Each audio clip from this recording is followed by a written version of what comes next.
FanZone, your reliable, authentic supplier, has just gotten better. You can now visit our website www.fanzonett.com for your authentic wear and collectibles. The only place where you can use both your Visa debit and credit cards. Visit our website fanzonett.com to make your purchase today. Every word, every line, every paragraph depicts a real moment in someone's life. A father, a sister, a mother, a brother. We at Newsday are dedicated to you, the people, and through independent, unwavering journalism, strive to always bring your stories to life. Because your stories are more than just words. Newsday, independent and credible. SM Group International Limited, your solutions partner for the latest innovations, brands and competent staff to meet your needs. We provide products and services in the following divisions: executive services, event rental and services, power and heavy equipment, construction and property management, food and beverage, aggregate and sales and distribution. Check out more on our products and services at www.smgrouptt.com. Contact us at 221-7445 or email at info@smgrouptt.com. We are SM Group International, your solutions partner.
Seven is out, all day is in. WESN News on the hour. Money is something we all deal with, but how many of us truly understand it? What if you could make better decisions with your money?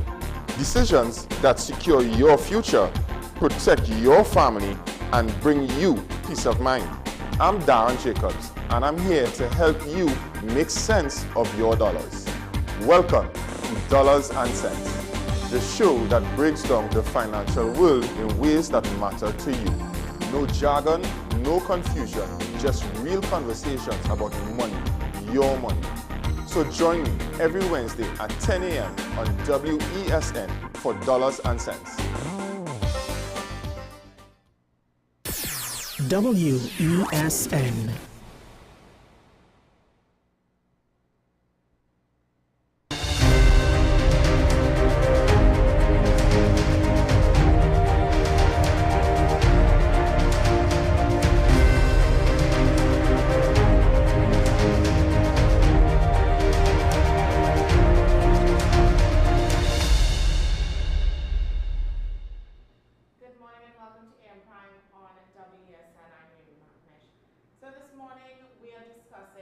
Crossing the climate threshold, the urgent reality of global climate, tipping points, what surpassing the 1.5 degrees Celsius limit could mean for our ecosystem, food security, and coastal communities. Also, where Trinidad and Tobago and the wider Caribbean stand in terms of preparedness, accountability, and meaningful climate action. So joining me this morning for this conversation is Chandel O'Neill, an energy engineer, human rights advocate, and Caribbean regional member with the Youth Climate Justice Fund. Good morning, Chandel. Welcome to AM Prime. Good morning. Thank you. Hi. How are you this morning? I'm okay, a little bit tired because negotiations run late, so you end up staying at the venue a little late. But yeah, okay. So we'll get into a lot more about what I know the COP30, that is something ongoing currently, but we'll get into that. But first, to ground our viewers, what exactly does it mean when we say the world is nearing its climate tipping point? Put it in Okay. simple terms. All right. In 2015, parties, which are countries, signed the Paris Agreement, and in that they had an agreement to champion 1.5 degrees as the threshold, and 1.5 degrees is in relation to pre-industrial levels. So the claim was to keep global surface temperatures within 1.5 degrees, and right now we're kind of around that tipping point around the 1.5 degrees, and it should be noted it started in 2024 and it cannot be measured in 1 year. It's measured over a period of years, but it's kind of showing like once you start with 1 year, we don't necessarily go back down. So, in terms of the climate tipping point, in terms of temperature, that's what that means. 1.5 to stay alive. Mhm. Why is that 1.5 so like a critical danger zone globally, and especially for smaller nations like us in the Caribbean? Okay, it should be noted again, 1.5 to stay alive started with SIDS in 2008 before the Paris Agreement, and they got included because of SIDS advocacy. And again, 1.5 was somewhat arbitrary because we've seen how every fraction of a degree in warming is having detrimental impacts on our communities and our livelihoods, especially in Caribbean, which is a small island developing state region. And from that, the 1.5 to stay alive is it's kind of arbitrary in terms of a limit, but we're seeing how that limit we set is very, very important because we're dealing with more severe weather consequences. We saw recently Hurricane Melissa that basically charged up in the warm Caribbean Sea and went straight to Jamaica, and we saw the devastation and destruction that caused. So, is when we talk about impacts that these tipping points can have, or what are some of the signs that would suggest that us here in the Caribbean are already experiencing these climate tipping point related impacts? Yeah, we experience it. I know, like, I don't know if people take it on as much, but we know our days are hotter. We know we're supposed to have a dry season and a wet season, and we know those two seasons have gotten very confusing and very compromised. Like, you have, and not even so, sometimes when we do have rain, it becomes what we call rain bombs, where it's just the volume of water that falls isn't what our infrastructure can support because historically it hasn't had to support that.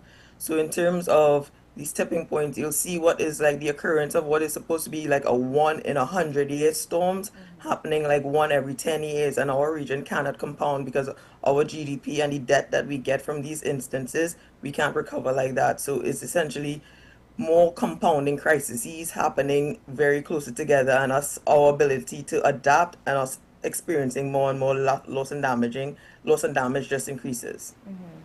When we speak about climate justice, what exactly is that? And let's take it from a Caribbean perspective. Okay.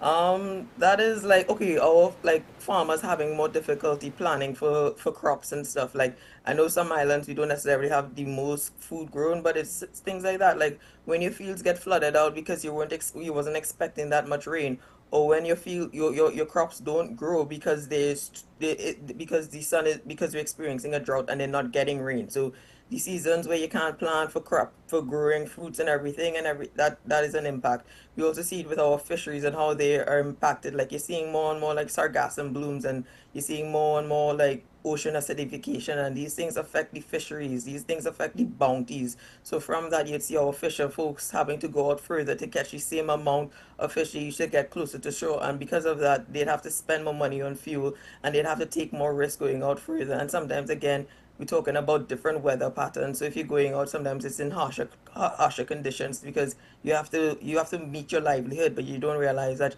your livelihood is getting harder every day. I think, yeah. I know climate change and these issues affect nations globally, but is it something that we can safely say that the Caribbean is most vulnerable, or is Yes. it even? Yes, no, we are a small island developing state. We're established as vulnerable. Like even this year, when countries are supposed to be submitting new NDCs, because we are in the category of vulnerable and have special circumstances, we are allowed to have a little extra time when we're trying to submit it. So yes, Right. Trinidad and Tobago around the Caribbean is vulnerable. From your experience and observation, are Caribbean youth voices respected and supported in these global spaces, in these global forums? It depends on the forum, but I will say like sometimes nationally and regionally we don't respect our own youth as much as we should, but then we go to international and global spaces and we are respected. And I think that speaks to sometimes our brain drain and our conservative society that has a certain niche and certain preferences, so like listening to the elders or having a certain amount of experience or treating youth like a little toy. But in the, I would say our voices aren't respected enough nationally and regionally, but at least internationally and globally, they know they want to hear what we have to say. Right. So I want to now go to the COP30, and what does that mean for, in history right now with this, when it comes to the 1.5 degrees, 1.5 to stay alive, that whole theme, let's talk about this conference. Okay. Well, okay. COP, we call it COP. Like, okay, COP started from like 1992. There was a meeting with the people from environmental, the science people, everybody got together. They figured out the planet was warming. So from that, they developed the Kyoto Protocol, which basically kind of established the UNFCCC, which is the United Nations Frameworks Climate Change Convention, and that is specifically like the UN part of it for tackling climate change issues. And because we're at COP30, that means because COP is an annual thing, so it's been happening every year. So for 30 years, countries have been meeting to discuss this, and well, we can see how much progress they've been making. But it happens, how it goes is that every year they meet in Germany to have the intersessional / SBs, and that's where they set the agenda for the COP of that year. And the COP of that year happens in different cities and different places, and from that you end up with like a decision text, and the wherever it happens that year, you would call it that city name. So when the Paris Agreement happened in France, Paris, they called it the Paris Agreement. So that kind of stuff. So we're at COP30 now in Belém because they've had, except for when there was COVID, every year they meet to discuss the climate along different tracks and different negotiations, and parties meet what is now obligations in terms of what they would do to tackle the climate issue. Right. Are you able to give us some insight as to what are the conversations happening at COP currently? What are some of the agreements or possible solutions to what's happening? Okay. All right. Well, one of the tracks I specifically follow is called the Just Transition Work Program, which is how we move our fossil fuel-based economies to more sustainable, low carbon emissions economies. And in that, they're recommending what we would call the Belém Action Mechanism, because again, we're in Belém in Brazil, so you name it after the city, and that is the mechanism for how you would implement the Just Transition Work Program, like what parties and countries would need to do. And right now they're discussing like common but differentiated responsibilities. That's a big one. And like another issue coming up is like the critical minerals and how you develop renewable technology. So right now they're negotiating all these things out, and they're figuring out a document that parties will agree to, so hopefully, and from that, hopefully we will end up with a Belém action mechanism for how we will work on actually phasing out fossil fuels. Right. When we look at the success, or we want to measure the success or failure of a conference like COP, right? Is it agreements, coming to agreements? Is it funding access, or implementation? Is it something else? How do you measure the success? It could be measured differently. Like last year at COP in Baku, the target was $1.3 trillion. We end up getting 300 billion, which some would say was not a fail, but it wasn't a win. You know, when you're asking for trillions and you get billions, you know it's not the same. So in terms of these conferences, you could end up sometimes with text just having no decision. Like parties would agree to be like after 2 weeks and talking about text and everything, they'd be like, nah, we'll go and talk about it next year. The document that we need to have the master plan to fix all these climate crises, if parties cannot agree and find consensus, they'll just be like, nah, we'll just say no decision and move over to the next year. So there are options where you could have fails where you don't have text or you don't necessarily get all the financial commitments you want. And wins would be like if you ask for trillions and you get trillions, or if, you know, I would say if the Bellum action mechanism gets the gavel of approval. I think when you said that, I can't even wrap my head around trillions. Like that is, even because a billion is a lot. I don't think people realize how much money $1 billion is. So to say y'all were able to raise 300 billion, well, that's just beyond this world. So, I mean, so when you come together and for these initiatives to raise money, is this for now implementing certain agreements or actions to address the climate crisis? Yeah, it goes exactly to what's called the NCQG, Net Climate Quantified Goal, and those kind of things. So the money goes there, well, not directly, but it goes into funds that are for the implementation, for mitigation, for adaptation programs. But there are like instances where you have like sub funds. So like another fund that we want, what that is a thing is the loss and damage fund, which would be more relevant to the Caribbean, because that is the money you get after you lose your culture, after you lose your livelihoods, and that is what we're experiencing. But the other funding you work for is like adaptation funding, which is the money you would use to build resilience, so you don't have to need loss and damage funding. Right. Okay, so coming back home a bit, when we're speaking about different climate policies here in Trinidad, do you believe that we have a lot of gaps within our climate policies to say? I don't think we have much, if any at all. I won't say, I definitely won't say we have gaps. I've been a part of the policy consultations. I've read a few of them.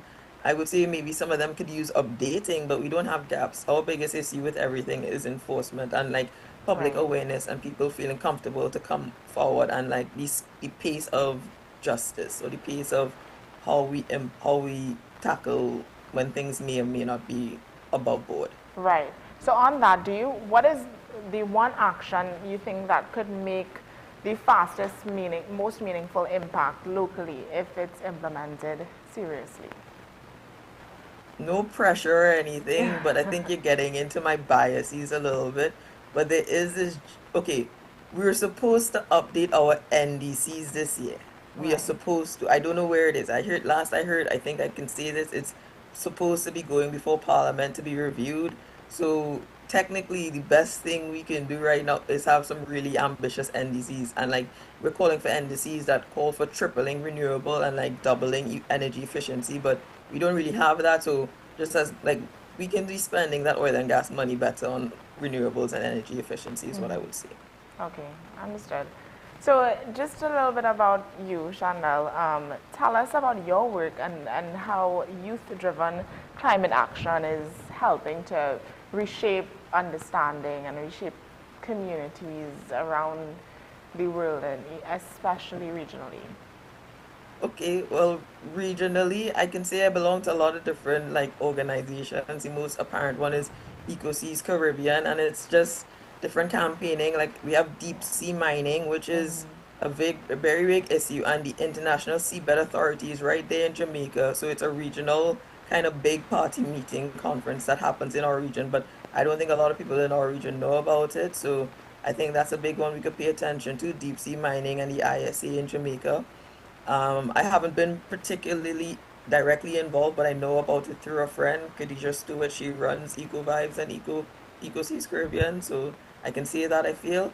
And I would say in terms of like internationally, a bigger accomplishment of mine was like over like 2023/2024 and a little bit kind of now, I was I was I was in the youth engagement group to the Climate Overshoot Commission, and which is a group that got together and this essentially started talking about what are we gonna do now that we're kind of overshooting the 1.5? Like, what are the tools and processes we have at our disposal? And I think from that experience, we showed the power of youth advisory because we supported the commissioners coming out with their final initial report. Wow. Before we wrap this morning, the conversation, I just want to, I hope you can answer I have two more questions. How optimistic are you about, these climate crises coming under control in terms of when we think, speaking about the 1.5 to stay alive, that whole aspect of it? How optimistic are you? I'm foolishly optimistic because everything is telling me I shouldn't be optimistic, but I'm still optimistic because I have to be. And even so, you see, like, even with the COP process, even if you don't get the exact results you want, they've shown that because of these negotiations and because countries have been setting commitments, it isn't as bad as it was going to be. I mean, it's still bad, but it could have been worse. So there comes some level of finding hope in that when people get together, if they can, they could save themselves from absolutely worse. So I find hope in that. And well, I don't know. I think I come from the Caribbean. I come from Trinidad and Tobago. We are perpetual people of God is a Trinity. We don't take anything too seriously, and at the end of the day, we go into the beach and having a good time. So. Right. So last question. Leave a message with our viewers, as well as the Caribbean. Something to give them, I don't want to say hope, but a clearer understanding of why they should take this climate crisis seriously and learn more about it. The climate crisis is already knocking on your door and it's coming in your house whether or not you want it or not. The best thing you can do is learn about this intruder who's coming into your house, because this climate crisis wants to have a conversation with you, and if it's not a conversation, it's going to be something more cruel and more violent and more destructive. So have the climate conversation, because after a conversation, it just comes the horrible images we see on TV of people not having the hardest times in life and going back to survival. Well, thank you so much, Chanda, for joining me on the program this morning. It was very much insightful, and we here at Amplia will definitely continue to have these conversations, and hopefully, maybe after the conference, I believe it's supposed to, it's going up until the 21st. Yeah. Right. So after, and when things begin to unfold, if the implementation happens, then we can have you back on and just talk about what are some of the things that have been implemented, have been working. Yes, hopefully. Well, thank you so much. Do enjoy the rest of your day and stay safe. You too. Thank you for having me. Bye-bye. So we are going to take a quick break. When we come back, I have another very interesting conversation in store, so stay tuned. We'll be right back.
Phil and Ruth fell in love with the Benjamin Moore color Dry Sage, but they tried to match it using another brand's paint.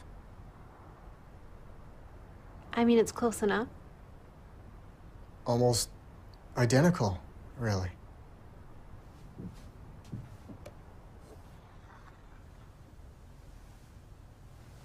Yeah, there it is. Never trust another paint to be a Benjamin Moore color.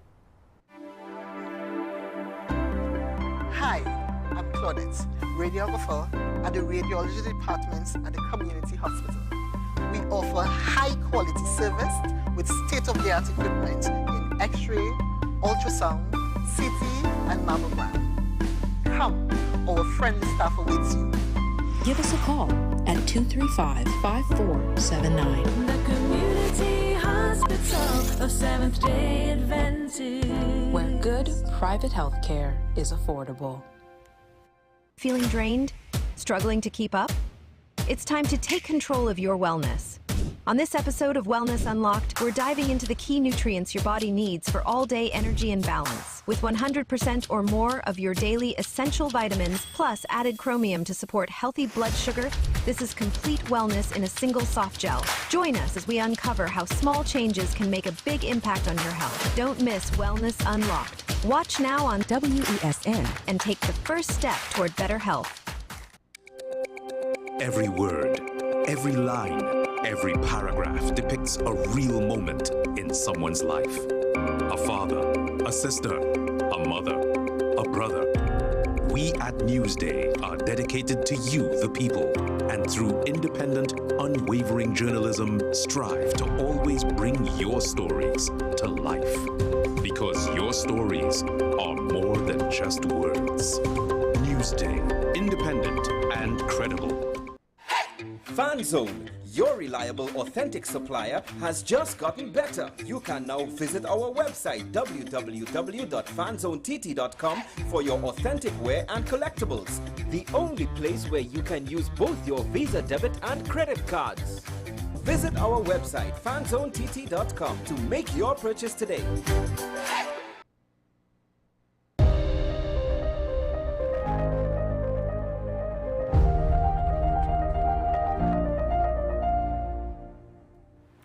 Welcome back to the program this morning. So we're diving into an issue that is becoming increasingly urgent in our digital lives. Identity theft on WhatsApp. This is nothing new that we are hearing about, but with online fraud projected to rise sharply across our region, many of us do not realize just how vulnerable we are every time we communicate, share information, respond to messages on a platform. So to help us understand these risks and give us some prevention tools and steps to take if our accounts are compromised, we're joined this morning by Ruben Fernandez. He specializes in digital security strategies, and he will bring some practical knowledge as well on how to stay protected in a world where cybercrime continues to evolve. So good morning, Mr. Fernandez. Welcome. Good morning, and thank you so much to having me today here. Identity theft on WhatsApp. This is something, it's when someone take control of your account and impersonate you to scam your contacts. That's quite simple. Mm-hmm. They may ask, for example, to your friends for money, collect personal information, or damage your reputation. And what's truly concerning is that it doesn't just cost money. It destroys your trust in your family, your friendship, and business relationships. So to give you a sense of how serious this has become, globally, the losses related with fraud, when we talk about this, we talk about in hundreds of millions of dollars because of this type of fraud. Just this year, for example, there's a quite example. Just this year, one victim in Hong Kong, he lost 700 million just with a single WhatsApp scam. So, so Wow. that's a huge number. Wow. So just to get a clear understanding, these identity theft crimes on WhatsApp is where persons, they get into your WhatsApp accounts and basically take control of it, right? Yeah, And leave you with no they access. take control of your WhatsApp account, and they act as you. As you, right. So they will have access to your contact, to your message, to your photos and videos that you share through the Right. WhatsApp.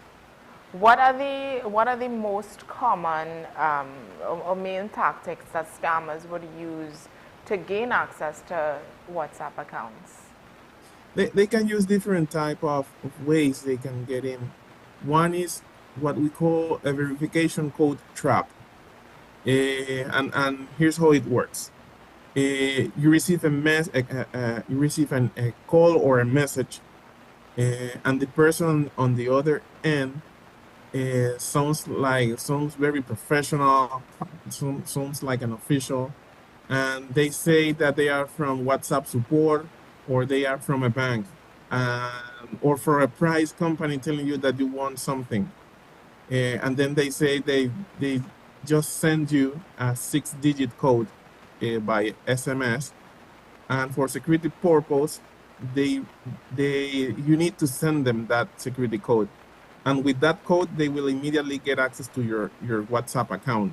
Wow. So they try to see how they figure to get that 6-digit code, because that's the security that WhatsApp enable to protect your account. So it's very important for them to capture or to take that code also, take that code to take control of your account. Also, they can call you, for example, what is called the Hi Mom or Family Emergency Scam. And that means that someone will send you a message telling you that you just I get a new phone number and I have an emergency, so I need some money, and probably they will try to look up for the mother or the father of that family, and try to get some money from them. Right. So what are some of the non-negotiable security steps that WhatsApp users must or should take to protect themselves from these crimes? Yeah, that's one of the more important things here.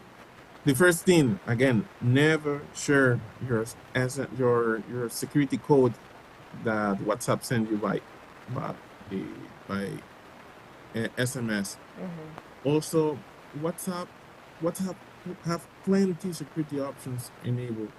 Yeah. And one of them is that you can enable what it called a 2-step verification with email. So that means that you can put your email into WhatsApp configuration, and in case you want to change or you want to change your phone number, WhatsApp will not just send you the 6-digit code. It will request you for a verification through your email, and also will request you like another code that is like a password. So that's very important to enable that 2-step verification. Right. Also, what is very important, I think, and it's one of the most important thing and difficult things to do, not difficult because it is difficult by itself, it's difficult because people don't like it so much, is to lock your phone.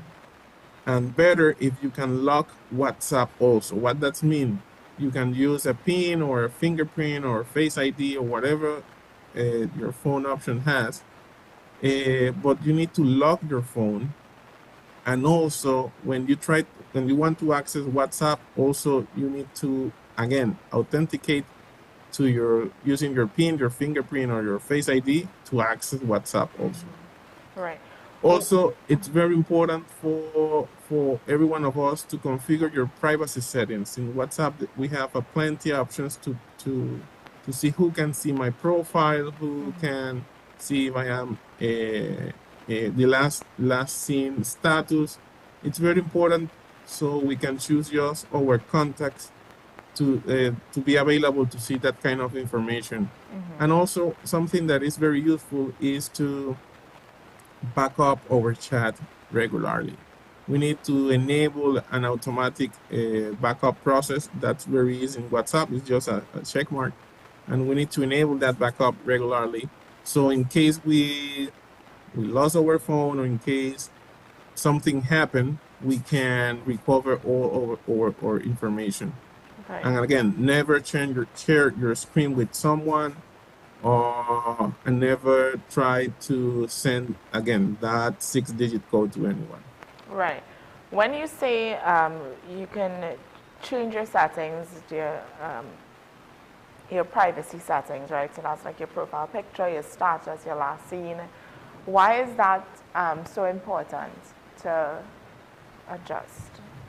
Yeah, because if we give, if an attacker is a hacker that wants to steal my information, a scammer that want to make some damage, they will try to. We don't want them to have a lot of information from us. We don't want to give them our picture or photo. We So don't is it want that to give you. they would not see, or they would not have access to it if you limit who can see your profile picture, your status, etc.? Yeah, that's why it's important to just to put your contacts as the only one that can see your information, because they are, in that case, they will be unable to see that type of information. Right. And when you speak about the two-step verification, can you just simplify it, explain what exactly is the two-step verification and why is it so important to keeping the scammers away? As I already mentioned, for example, when you want to activate your WhatsApp, WhatsApp will send you a 6-digit code. That's like a first authentication method. Yeah. But to enable a second is like it's like you enable like a password. So you will need the 6-digit code, but also you will need that other verification. That means that other like password. You need that code, and also that in case you lost your WhatsApp access, WhatsApp will send you another verification code to your email if you put it. So if someone tries to steal your account, it will need different things. It will need the security code, and also they will need your email address. Right. So that are some security options that WhatsApp enables just to protect or try to reduce the amount of scam or identity theft through their platform. So if someone realizes that their account has been compromised or their account has been taken over by someone else, what is the first step that they should take, and what should they not do? Very good question. The first thing you need to do if you are the victim of this type of scenarios is to try to contact, try to call or warn your contacts immediately. Your family members, your more closest friends. Try to warn that something happened to your WhatsApp account so they can be aware and they will not be part of that scam or be victim also of that scam. Because probably the scammer will try to cut them then and request them some money. So that's the first thing. Then you need to start the process of recover your account. What is the most important thing here? Sometimes the scammer, they can enable that two-step authentication that I just mentioned to try to avoid you to recover your account. So in that case, you need to start to recover your account. You need to put all in your WhatsApp application. You need to put your 6-digit security code, and probably you will need to put your email to try to recover your account. If the scammer changed that security settings, you will have to request WhatsApp using the same application. You will request WhatsApp that you don't have the email. You will say that you don't have the email or the digital security code, and they will block the account for 7 days. That's like a security options they have. WhatsApp, if you don't have your security code or your email, they will block the account for 7 days to give you opportunity to like reset all the security settings, and you can enable again your WhatsApp account. So at the 7th day, you can again put your phone number in the WhatsApp application, and then it will send you the 6-digit code. But you will need to wait 7 days. Right. And then the last thing, you need to try to report or take evidence of everything in case you need to call your authorities, and try to harden your account. Follow all the recommendations that we just give. Turn your two-step authentication, add your email address, enable your app lock your phone, and move all your privacy settings. So, and then the last thing, again, notify to the rest of your family members or contacts that you get access to your phone or your WhatsApp account. How successful is the retrieval of the WhatsApp account after it has been taken over? In case of a problem, it will take you 7 days. Just that. But because when that does happen, is the retrieval rate high in terms of getting your account back after it has been compromised? No, there is no problem. Just if the hacker or the scammer just enables those security settings, right? It will just take you 7 days. Indeed, in that time, as I mentioned, WhatsApp will block all WhatsApp message. It will block the account, and that's just a time to reset all the security settings. And again, at the 7th day, you can request access again, and WhatsApp will send you the code. Remember that WhatsApp always works with your phone number, so the scammer never will have supposed to never have your phone. Right. So when you request the access to WhatsApp, it will send you the security code to your SMS in your phone. But that will happen at the 7th day in case you don't have an email set it, or if you don't know the security code.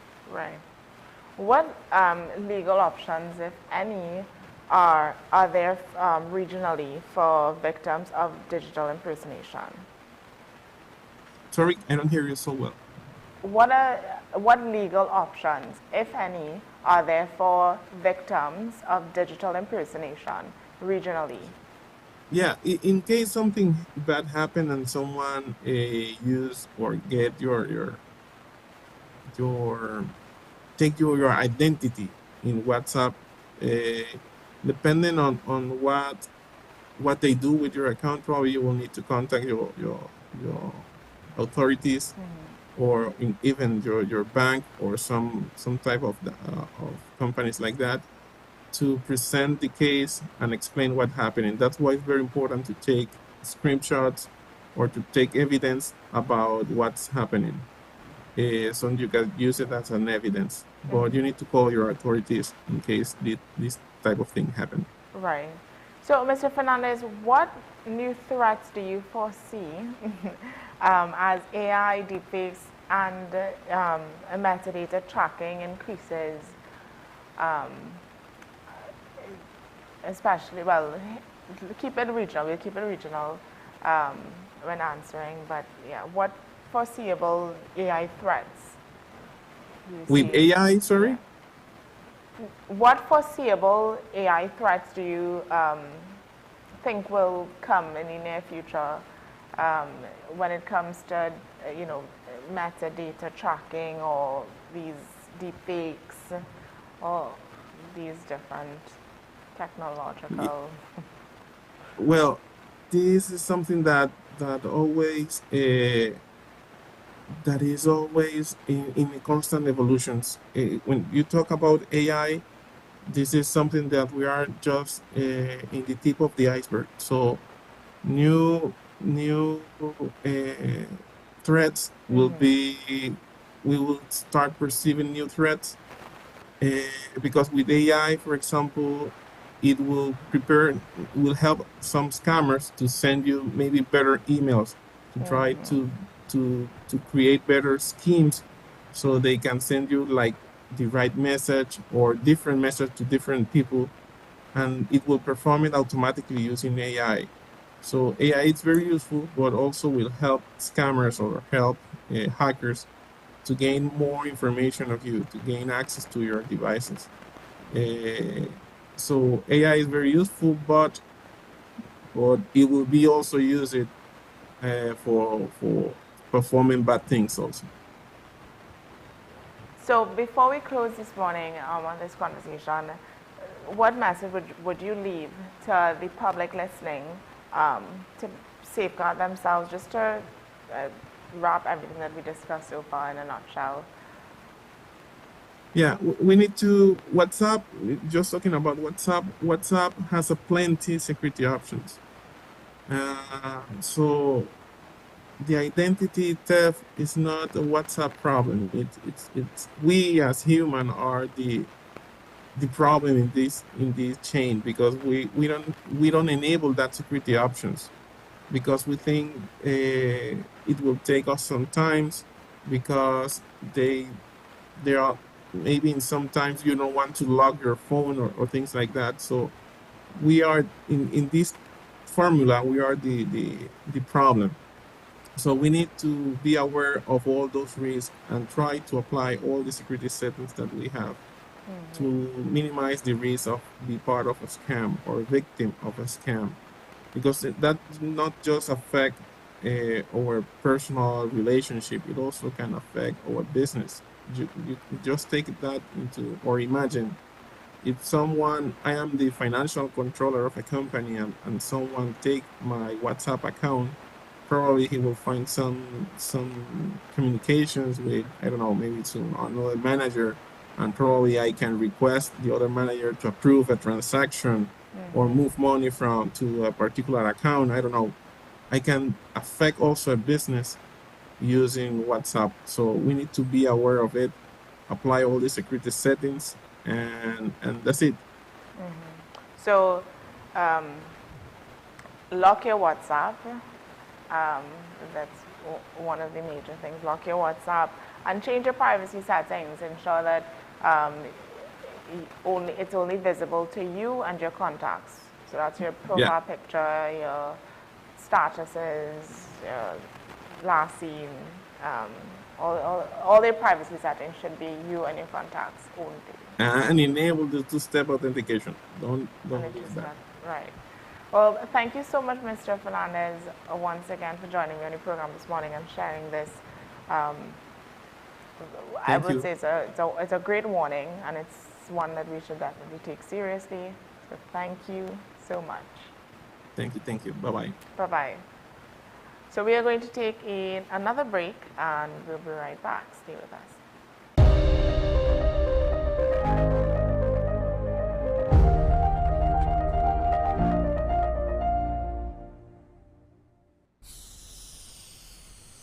If these walls could talk, they'd cry uncle.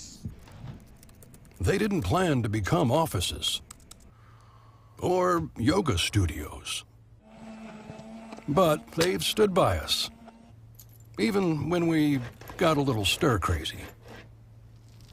For that, they deserve some thanks. They deserve Benjamin Moore. Take some time for yourself or spend some time with the family at Sandy Point Village Hotel. Enjoy our various studio and suite apartments, self-contained with their own kitchenettes and Wi-Fi. We also have our famous 100-foot swimming pool and our beachfront restaurant, the Steak and Lobster Grill. And our location in Crown Point puts us near the center of activity, from the nylon pool to the local nightlife. Call us and make your reservations at 639-8533, 389-2378, or email us at sandypointvillagehotel@gmail.com. SM Group International Limited, your solutions partner for the latest innovations, brands and competent staff to meet your needs.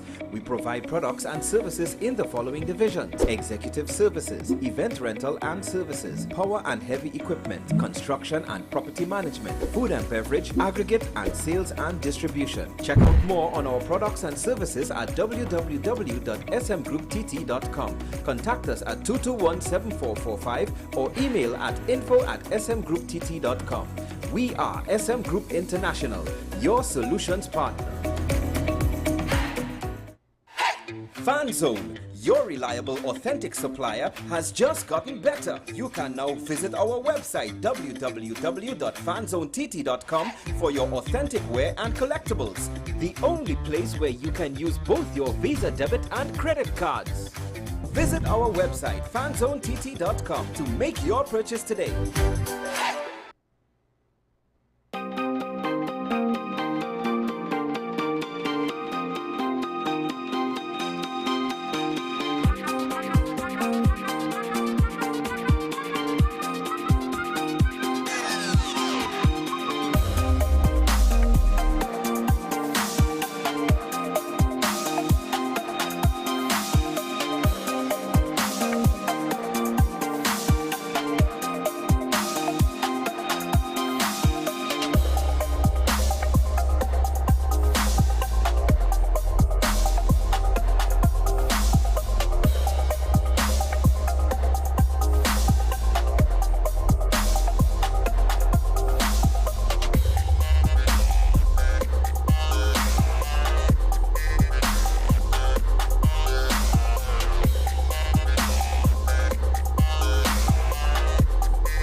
Dr. Joanne Williams-Carroll, and I am the Director of Behavioral and Mental Health at the Community Hospital.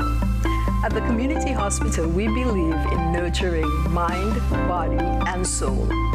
Through our counseling and chaplaincy program, we will provide you with support and strength you need to help with your mental and emotional well-being. Give us a call. The Community Hospital of Seventh-day Adventist, where good private health care is affordable. Struggling with heart health or frequent migraines? Discover the simple steps to reclaim your energy and vitality. We're diving into a topic that affects about 422 million people around the world: diabetes. Tune into Wellness Unlocked, the series that delivers expert advice, practical tips, and inspiring stories to help you take control of your health and well-being. Your health matters. Don't miss Wellness Unlocked. Watch now on WESN and take the first step toward better health.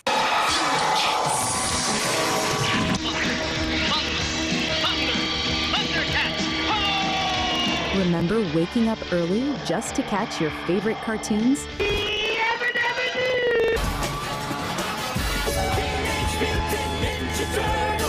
WESN brings back those magical mornings with Retro Saturdays.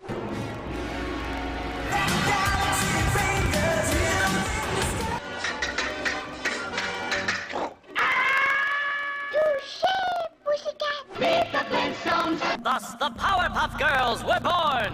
Where the young at heart relive the fun. Join us every Saturday from 8 a.m. to 12 noon, only on WESN, the content capital. The home of Caribbean content is growing, and we welcome you to be a part of the #1 platform for young personalities who are driven to make a positive impact in society. As we continue to reach every corner of Trinidad and Tobago through our daily broadcasts, our social media pages, or through our 75+ digital billboards across the nation, contact us to learn about our competitive rates via marketing at wesncc.com or call us at 628-5835. WESN Content Capital, television with a difference.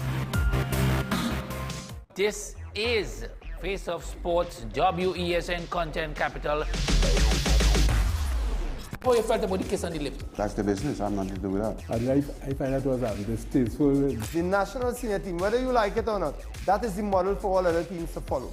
I'm assuming that the regional requirement may be a much stricter requirement. This is not about Pro League and Super League. This is a league run by the Normalization Committee that I'm responsible for. Nobody expected FIFA to fund this arrangement. If we don't get a professional attitude towards this, we are doomed for failure. You break the balance, trip the leg, control the body. They ain't gonna stand put forever. Why you want the Chiefs to lose so? Why you want the Chiefs to lose so? They already have two. Lamar don't Why? have. You're jealous because you know the Chiefs getting closer to the Patriots. Let's go to the last part. No, of this game. not no. Let's go to the last part.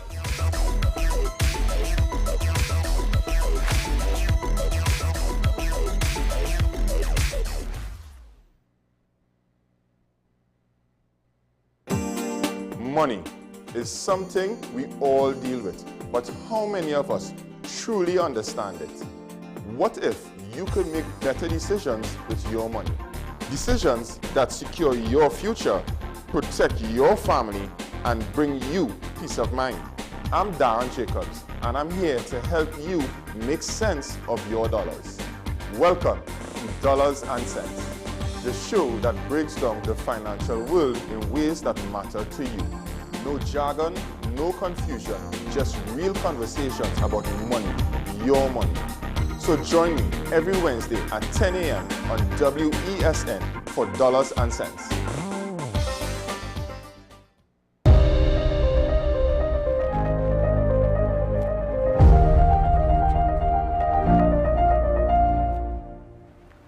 Welcome back to AM Prime this morning.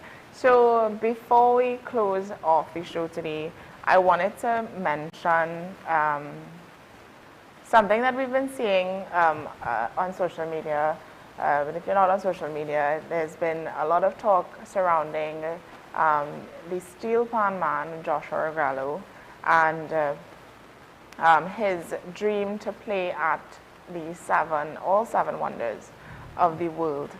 To play the steel pan and all seven wonders of the world. So far he has played at the Great Wall of China, as well as recently Christ the Redeemer in Brazil. So when you think about that, I mean, Trinbagonian standing before some of the world's most breathtaking landmarks, and playing this instrument that came from this small twin island is remarkable, and he's also he's continuing to do great things because he's also set the Guinness World Record for the longest continuous pan played, and I think it was 30 hours. So that's also it was also really incredible. Recently, so next he is planning to play at the Taj Mahal in India, and then Petra in Jordan. So these are things that he says will be coming very, very soon. So we will look out for that. There was a video, but we will try to get that video played tomorrow. But that video is of his recent trip to Brazil to play the steel pan at Christ the Redeemer. It is insanely beautiful. So I definitely want to get that to play for you guys. But the most latest thing as well, locally they are giving Joshua some acknowledgements, and in San Fernando, so San Fernando will celebrate its 37th anniversary on the 18th of November, so I believe that's today, with 3 major events and the conferring of the keys to the city on 4 distinguished honorees. Joshua Regallo has been named one of those honorees. There will be no traditional uniform parade this year. The day will feature an interfaith service, the unveiling of new public art, and a civic reception and awards ceremony. So under the patronage of Mayor Robert Parris, celebration begins at 9 a.m. with a historic interfaith service at the Krishna Mandir on Todd Street, the first time in 37 years that the service is being held at a non-Catholic place of worship, non-Christian place of worship. Mayor Paris says the gesture reflects San Fernando's multicultural identity and a decision to focus on community upliftment rather than negativity. Then at 11:30 a.m., officials will unveil a First People statue and promenade art collection by renowned San Fernando artist Russell Banfield, who has captured Harris Promenade through different eras. The observance ends with a civic reception at City Hall Auditorium. Going to the honorees, 4 recipients will receive the keys to the city representing excellence in culture, entrepreneurship, civil leadership, and long-standing community service. So Joshua Gallo has been named one of these honorees, as well as Chutney Soca entertainer Imran G.I. Bihari, former MP and Energy Chamber pioneer Diane Sukaran, and GE Guide Funeral Home and Crematorium Limited. Those are the 4 honorees that have been listed. Reguelo's image will also be added to the upgraded Harris Promenade Amphitheater, joining cultural icons like Black Stalin, Ra Shorty-Eye, and Ricky Jai.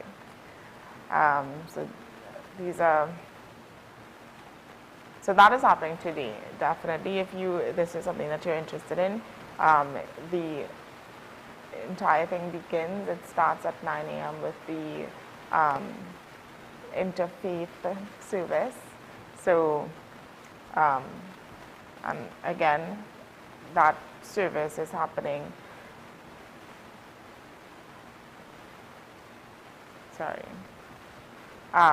Yes, for the interfaith service, and that is happening first time ever, not in a Christian-based church. So you can visit San Fernando today for that. That brings us to the end of our show of AM Prime this morning. I will leave you with this. In 3 words, I can sum up everything I've learned about life. This is a quote by Robert Frost. It goes on. So in 3 words, I can sum up everything I've learned about life. It goes on.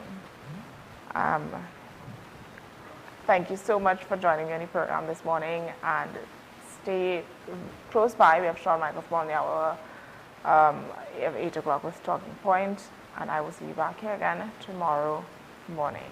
Stay safe, stay inspired, stay informed. Bye-bye.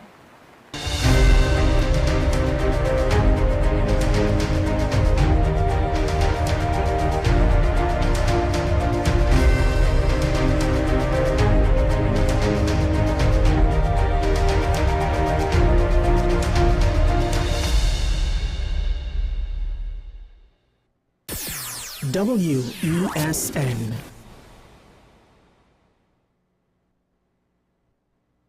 Every time someone steps into your elevator, they trust it will carry them safely. That's why preventative maintenance matters. It protects lives and shields you from liability. It prevents sudden breakdowns that disrupt business and drain budgets. And it keeps you compliant, so you never have to second-guess safety. With Ardent Solutions, you're not just maintaining elevators, you're protecting people, preserving trust, and keeping your building moving forward. Do you need treatment for obesity or any related abdominal procedures? The community hospital now offers minimally invasive laparoscopic surgery done by an American-trained, board-certified surgeon with over 20 years' experience. Give us a call at 235-5479 for more information. The Community Hospital of Seventh-day Adventist, where good private health care is affordable. Low energy? Heart concerns? Migraines slowing you down? It's time to take control of your health. Join Wellness Unlocked, the series that brings expert advice and real solutions for a healthier you. In our latest episode, learn how Jameson CoQ10 can help support heart health, boost energy, and even reduce migraines. Get the science, the stories, and the steps to power up your health with CoQ10. Don't miss Wellness Unlocked. Watch now on WESN and start your wellness journey today.